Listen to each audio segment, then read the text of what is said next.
I think Islam, you take the word of God too literally.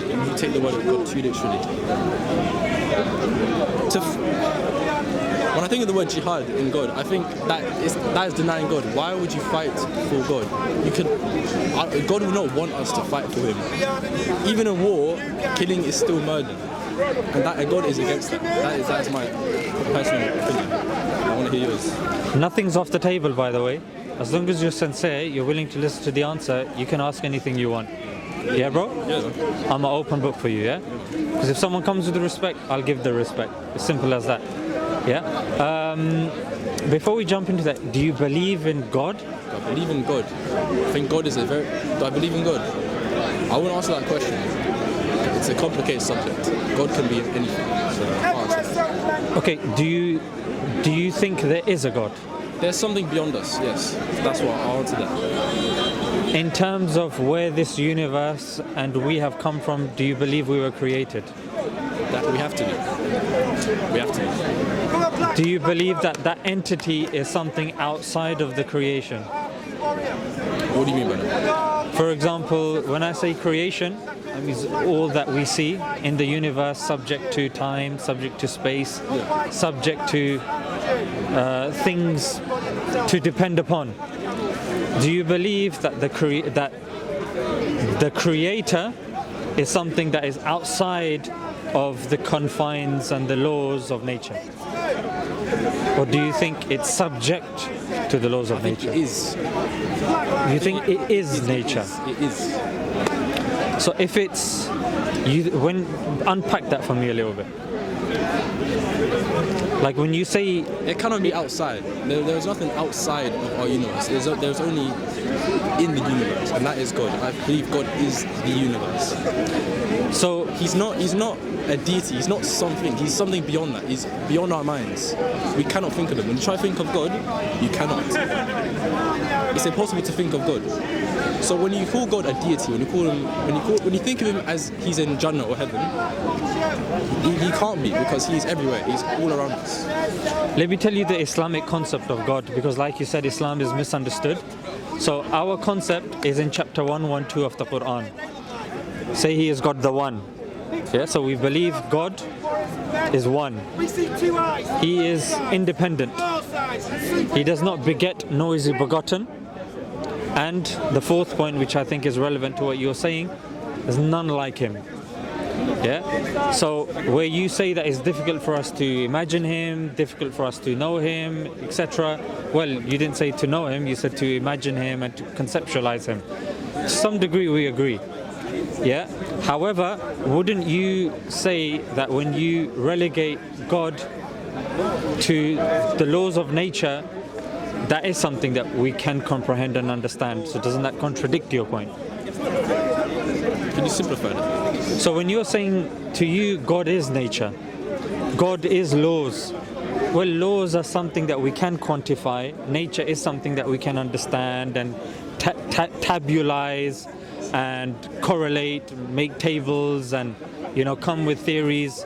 So surely that goes against your point of God not being something that is some that we can understand. So when you say God is beyond that of the laws of nature, what do you mean by that? So what I mean by that is, you're dependent, I'm dependent, the grass is dependent, the sun is dependent. They're dependent on something other than itself. So philosophically the argument goes that you cannot have an infinite regress of dependent things. There has to be an end somewhere.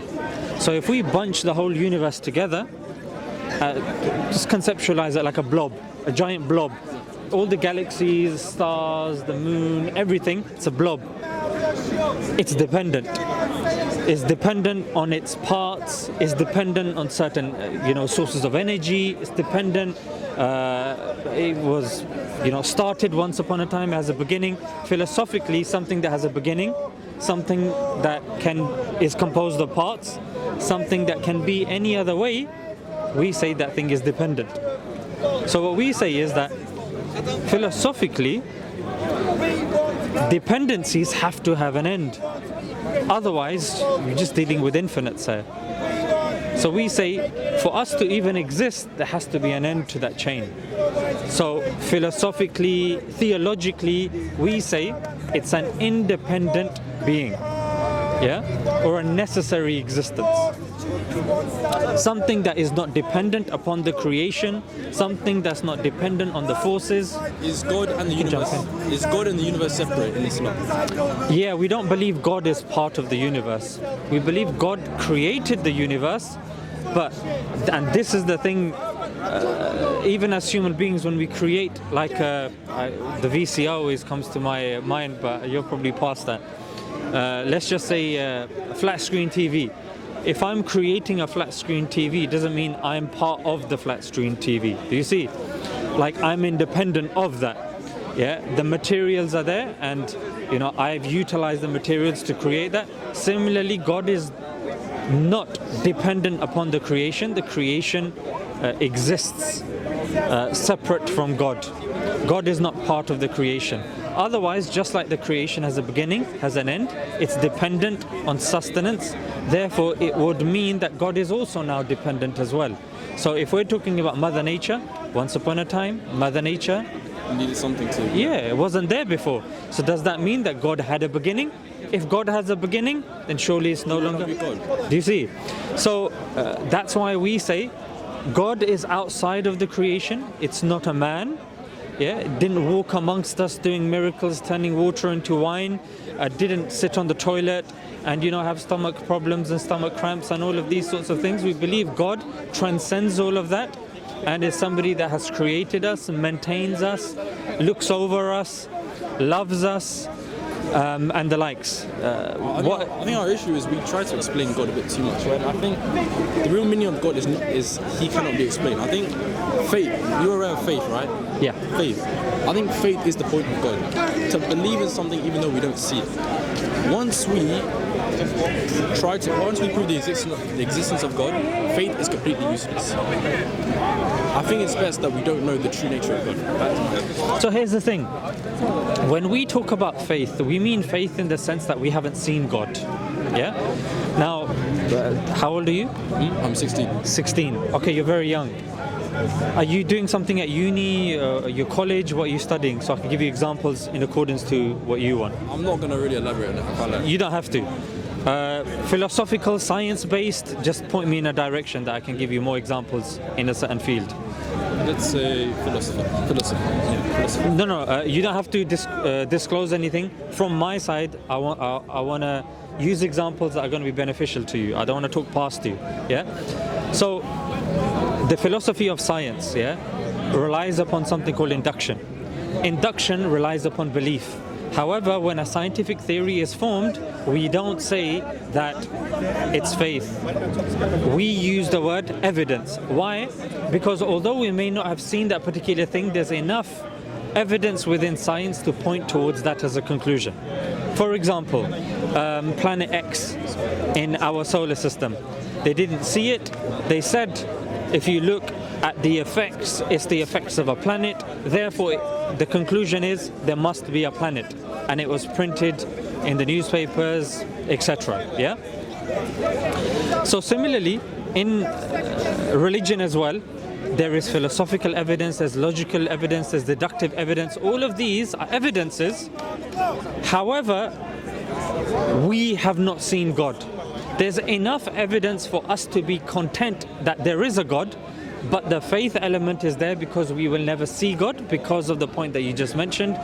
And it corroborates what Islam says, that you will never see God, because then life ceases to be a test. The test is that you don't see God. There's enough evidence, Lucas, for us to conclude beyond reasonable doubt that there is a creator. For example, if you go to your house and let's just say, hopefully this day never comes, but you're living by yourself, and as soon as you enter the kitchen, there is a cup of tea there. And you've got the condensation coming off it, a nice, the typical, the smoke coming out. Will you ever conclude that that came by chance? That cup of tea came by chance? Will you conclude that it happened by itself? No. Will you conclude that, you know what, I'm not going to know, therefore I'm going to be content with not knowing? Or would you say, you know what, there must be a reason.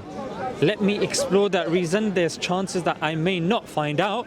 Might be things that maybe I don't know, but there is a reason for this. Maybe I'm not there at the moment. That makes more sense, right? So as a 16-year-old, I'm telling you, bro, there's plenty of argumentation, but the thing is, I don't want to. So what is our end goal? What's our end point in this? The end point here is, evidentially, logically, philosophically, we can prove that there is a God, that God is not part of creation, that God is not a human being, that God has revealed and connected with us through scripture. He has sent prophets, and it's important for us to succeed in this world and in the hereafter, that we adhere to the teachings of God. Otherwise, tomorrow, my bro, you're going to be somebody that, if you believe that, you know what, anything that's remotely challenging or abstract, you just put it to the side. Then you're going to have people that are going to tell you a man is a woman and a woman is a man. That they're going to tell you that if you are killing babies in the thousands, that's self-defense. We'll leave that out of the conversation. I'm giving you examples, that's why I haven't mentioned certain names. But the point that I'm trying to say is, people are going to be able to gaslight you if you don't have a moral compass. And in order for you to have a moral compass, it's important for you to look into theology and religion. I'm religious. So which is what I'm saying. And just because you may think it's difficult to understand doesn't mean that there isn't a sufficient, a principle of sufficient reason, or there isn't an inference to the best explanation. These are all philosophical and scientific terms, by the way. That's acceptable in those fields. However, when it comes to religion, we get very lazy. We say, oh, just because it's an abstract being that we don't really know much about, therefore, you know what, it's like we shouldn't think that we will ever know, or this or that. I think that's a very lazy approach. We don't do that for philosophy. We don't do that for science. Once upon a time, bro, the word atom comes from the word indivisible. Today we know atom is not only divisible, but it's composed of so many different parts. The more we look into it, the more we know about it. But the irony is, it comes from the word indivisible. Do you believe in a single true religion? Yes. Why is that? From the reason that I just said, that it's reasonable, it's logical, it can be proved through history, and hopefully when we unpack that through the conversation, you will see why. It's not that our theologies and our histories don't overlap. Like, we do believe that Islam overlaps with Christianity and overlaps with Judaism and overlaps with other philosophies and theologies because of their history, not because of other things, but because of their histories. Like, once upon a time, like, Christians believe in Jesus. We also believe that Jesus was there once upon a time and he had a book that was revealed to him. Jews believe in Moses. As Muslims, we believe that. We believe that there were other prophets that we don't even know the names of, and we're open to that. Islam is more inclusive and open than a person may think. But with Islam, we say that if something comes from God and is for everybody, then surely it should be explicable to a certain degree. That's what we're saying.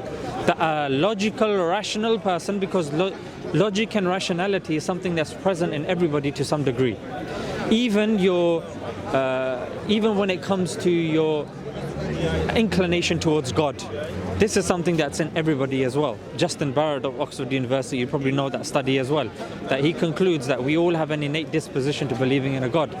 So that means that this is something that's innate within us, just like it's innate within us to go to the toilet, to survive, or to suckle. It is part of us. It is part of us to believe in something beyond us. Yeah, and for some it may be science, for some it may be God. Yeah, so for somebody you said it's? For some it may be science, for some it may be God. Science is a mode of discovery. But some people will take science too far. They will take science as their God. Anybody that has basic understanding of philosophy of science wouldn't go to that degree. And we can throw names about. I don't mind. We will leave names out of this. Yeah, I mean names in the sense that names that atheists accept, like Charles Darwin. Oh yeah. Yeah, like Charles Darwin. Actually, how do you explain evolution? Remember all of these points, bro. I really want to answer them, yeah? But let's keep a tartib and order. So let's stick with God for now, yeah? So where are you with God? Do you want me to unpack our argument for God a bit more, or like point me towards a certain direction? Because again, I don't want to I talk past simply you. believe in God. Okay, good. A something. Okay. So I'll tell you what we believe, and you tell me how much you are in line with that, and what you disagree with. We believe that God is independent of creation. Reason being, if he is part of creation, then he is subject to the laws of creation. That means he is dependent on something other than itself. That means that he or it comes from that thing. We believe God is the end of that chain.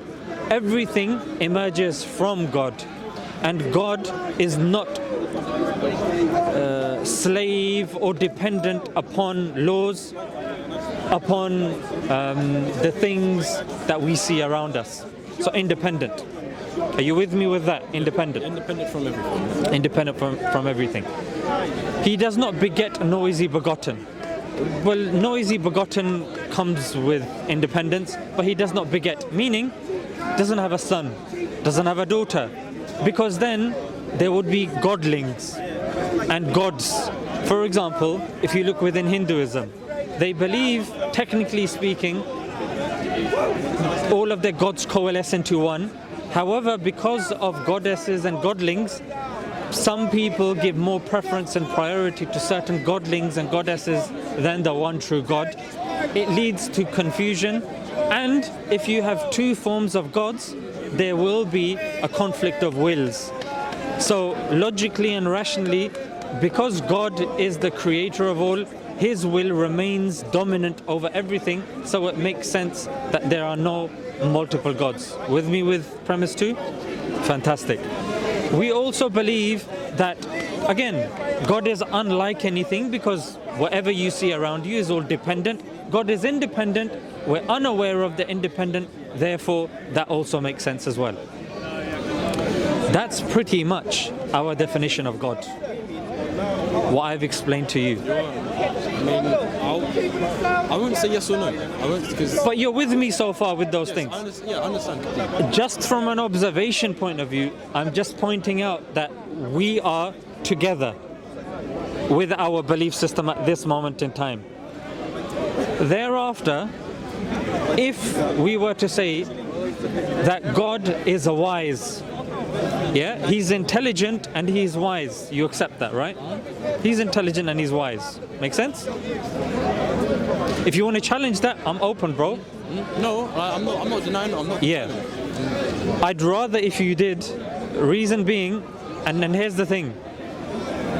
One thing I liked about you was you were open, and that's why I don't mind this conversation could go on as long as you want. Yeah? I want you to leave with something. I'm not here to pin you down. I'm not here for a got you moment. You noticed? It's easy to do that. And you can probably tell from my tone and my form of argumentation, I'm not here for that, yeah? I want you to leave with something. If you feel you're uncomfortable, you can just walk away, yeah? But I don't want you to sit on the fence here and I'm speaking for a long time and you disagree with something. I'd rather you jumped in and we tussle a little bit and then I convince you. Yeah, go ahead. It's not that I don't believe in God, or I do believe in God. I simply want to answer it because to me it's too complicated, even for us humans. Maybe some people will try to find a way to explain it, but in my opinion, I think God is unexplainable, and I think it's best he should be kept that way. That's my opinion. Isn't that a lazy way of going through life? Do you do that with anything else? What do you mean? Like with any other facet of life, do you say it can't be explained, therefore we should just leave it that way? No. Do you see? I think this is a form of social conditioning, yeah, where they tell us that, I'm not saying you don't be offended. I'm saying when it comes to everything else, when it comes to life on Mars, when it comes to life on Andromeda, when it comes to aliens creating stuff, everything's on the table. However, when it comes to God, the way society functions and promotes his materialism, capitalism, that sort of mentality, is to keep us lacking, to keep us enslaved. And once we resort to something that transcends all this, we become problematic for the powers that be. And that's why I say, bro, that God is there, God can be proven, God is explicable. Even us having a 10-minute conversation, we are already in agreement of our definition of God so far. So this already proves that there is there must be something. Do you see what I'm saying? Like, if 10 minutes, bro, is enough for us to say, you know what, logically, that makes sense. I'm telling you, bro, the more we unravel this, the more you'll see, yes, it continues to make sense. Like, you also don't believe that you came by chance, by nothing. You believe you were created. And when you look at yourself, like if I was to pull out the phone, yeah, you believe that the phone is created, you believe that the mic is created, you believe that the camera is created, you believe you're created. So if you look at how complex you are, there has to be something beyond us. Yeah, so the point that I'm trying to say is to link back to the point that that thing needs to be intelligent as well. Yeah, I didn't go on a tangent. There has to be like a phone. The phone, no one sees this phone and goes, man, this was there for a long period of time and laws of nature created this, that. This phone has ROM. ROM is long-term memory. It has a CPU, which is the brain. It has RAM, short-term memory. It has a display, which is like the eyes. It has a battery, like energy source, like food. We conclude someone made it. I don't know if you saw the unveiling of the Tesla robots. No one said, whoa, this happened over thousands of years. Inexplicable. Elon Musk came and said, I created it. Nah, it's not convincing. Bro, it looks designed. If it sounds like a duck, if it moves like a duck, if it looks like a duck, it's a duck. So similarly, human beings, when you look at us, we're complex. We have, like the phone, long-term memory, short-term memory, a brain. Yeah, we have eyes, display, similar to a display on a phone. We have an energy source, food, stomach, digestion. But yet we think, oh, you know what? I don't know how it happened, it just happened. No, there's a reason. We've been created. And you want to jump in there? So the subject of consciousness, how can we think? That could be an example of God, you know, like how can we think, and let's say like a dog cannot.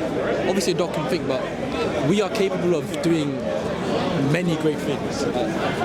There's a philosophical paper written by somebody called Thomas Nagel, who says that we don't know how bats think. In other words, as human beings, we will never know. Yeah? We will never know how bats think. So we will never know if that dog or that donkey, talking of donkey, or horse, we don't know how it means to be a horse.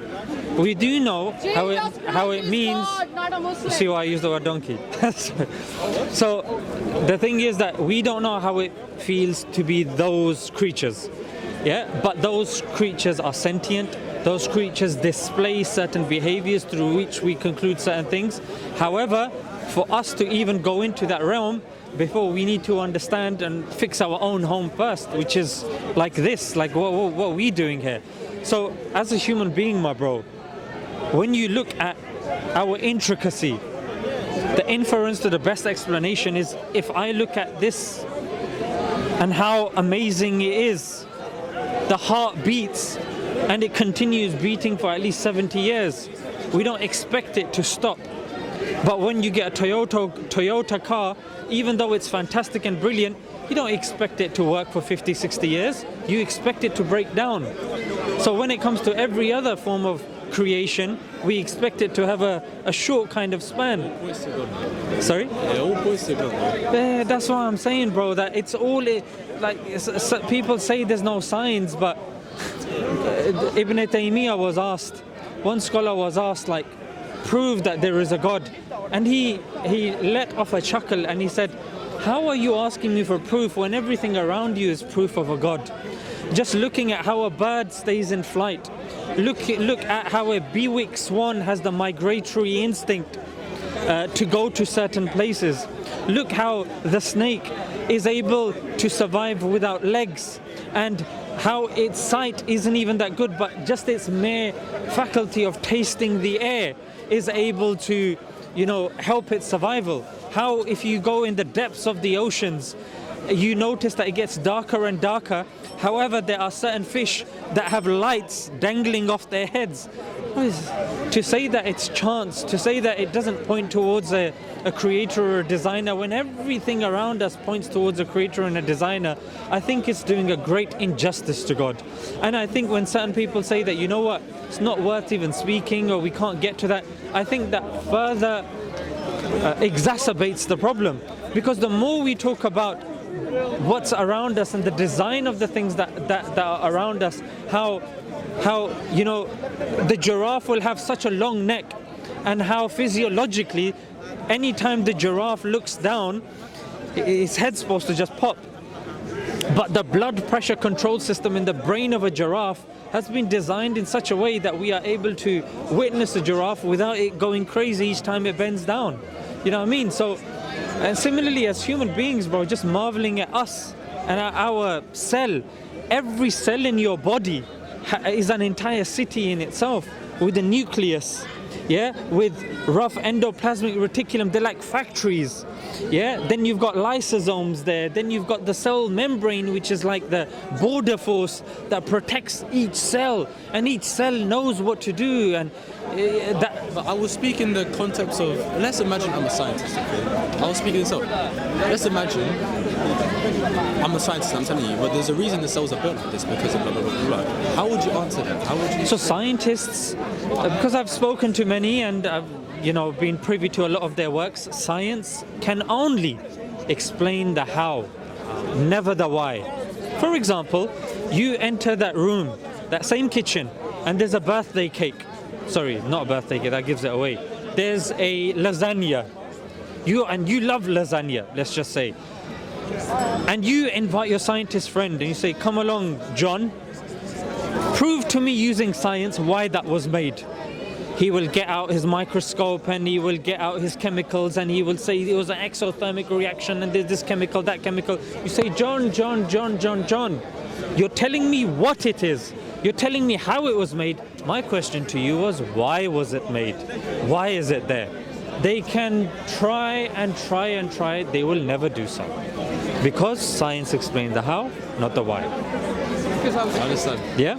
So similarly, when you see all of these things that happen around us, you asked about evolution and Big Bang, we say no problem. Evolution and Big Bang are mechanisms. They explain how things work. They don't explain why. God is a creator of mechanisms. We didn't say God is a mechanism. There is no conflict between religion and science. The religion and science are talking and answering different questions. Like as Muslims, I can give you the history where when you get a chance when you go home, you can Google the scientific method. Ibn al-Haytham, according to a BBC article, was the creator of the scientific method. Even when you look at scientific inquiry, the first hospital, the first university, Fatima al-Fihri, the first solo flyer, Abbas ibn Firnas. We have no issues with science, but science doesn't go past the physical. And this is the problem with science. Like, you went into consciousness. Consciousness is metaphysics, and this is a problem that science has, because if both of us, you and me, we watch a horror movie, we will both react in a different way. Our experience is not something that's physical. If you were to open our heads, you will not see and be able to explain why both of us view horror movies differently. That comes from the metaphysical consciousness, and that's in science is called the hard problem of consciousness. People are doing PhDs on this sort of stuff. Yeah, so that's the problem. When you give too much to science, then there are certain things that science will start saying, yeah, atom is indivisible. No, but you can divide it. Oh, there's certain DNA that we don't know. They arrogantly call it junk DNA. However, now we know that it switches on and off genes. So they're like, no, it's not junk DNA. Similar with consciousness. No, consciousness is not important. But bro, it's very important. Like, you can't check this in scans. Can't open the head and see, aha, there's the horror movie there. Oh, that's the nightmare that he had on Elm Street or wherever it is. You know what I mean? So that's what I'm saying, bro, that coming back to originally to the point, this is why I concluded God has to be intelligent and he has to be wise. And a product of that wisdom is not for us or for God to create something and just leave it. For example, if I created something and I'm Elon Musk, I created something. Somebody asks me, why did you create this as Elon Musk? I go, sorry, Mr. Genius, you're going to go to Mars and this. Why did you create this? What is it? Why? Like, what are you planning to do with it? I told you. The whole genius thing will start going down a notch each time he makes that weird noise. You know what I mean? So part of wisdom is creating something with a purpose. So if we believe that God is intelligent and as a result he's wise because of the complexity that we see in creation, that automatically assumes that he has to be wise, that's created us for a purpose. Yeah, creating things with no purpose is not befitting of a wise and intelligent being. That's why we say God is wise, he's intelligent, and I add that on to that. Now the next point would be, why has God, how will he bridge that gap without showing himself to us? If he just tells one person, that one person when he narrates it to somebody else can misquote it, he could die, he could become ill, we're all at the mercy of that individual. Books since day one have been something that transcend communities, that transcend cultures. No matter how digitized things become, books will always be there. Yeah, and that's something that, like a tablet, when you put it underground, it becomes fossilized. It's not guaranteed to work 2,000 years into the future. A book, you can still carbon date it and check it. So books logically make sense for a medium of God trying to reach out to us. Now the next question, Lucas, would be that there are so many different options. Which book logically is befitting of God? And I would tell you there are certain things that you and I can off the bat agree with straight away, which is that if a book claims to be from God, surely number one, there has to be a claim in the book that it's from God. You know what I mean?